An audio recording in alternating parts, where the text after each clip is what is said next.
for persons with disabilities in Nebraska. We are a private 501c3 nonprofit organization, and our main sort of charge is to advocate and protect the rights of persons with disabilities.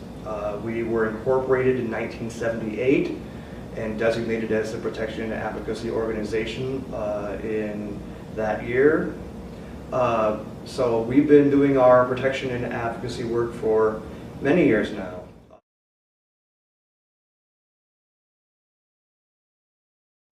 We employ sort of a three-stage approach to our advocacy. One way in which we do our advocacy work is through the legal system. We have attorneys on staff that will utilize the court system to handle or address problems that are raised either through calls into our office, we call them intakes, or issues that come up that we're aware of that may not get a call, but is a significant issue that, you know, given our background in the legal aspects of disability rights, can take up those issues as well. The second arm of our advocacy is through the legislature and our public policy work.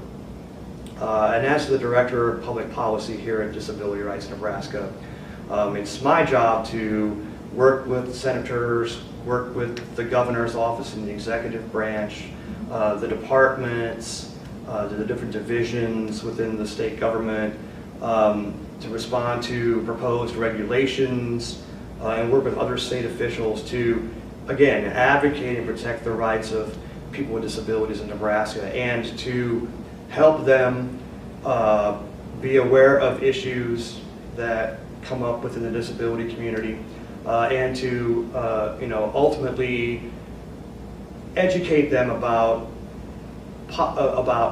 better policies and programs, how they can be improved to better meet the needs of people with disabilities in the state.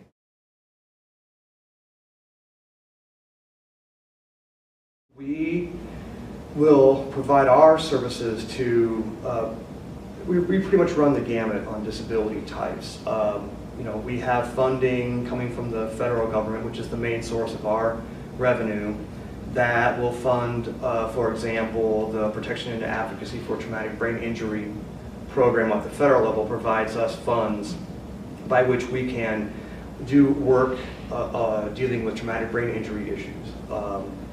There's another Protection and Advocacy for Voting Access, which we use to fund and operate our efforts to increase voting registration for people with disabilities of all types, and to help align the practice of voting and with the needs of people with disabilities so that they can exercise their right to vote. We certainly have Protection and Advocacy for Developmental Disabilities, which funds our developmental disabilities work. There's a corresponding mental illness legislation that provides funding for us to do work around mental illness issues, mental health issues.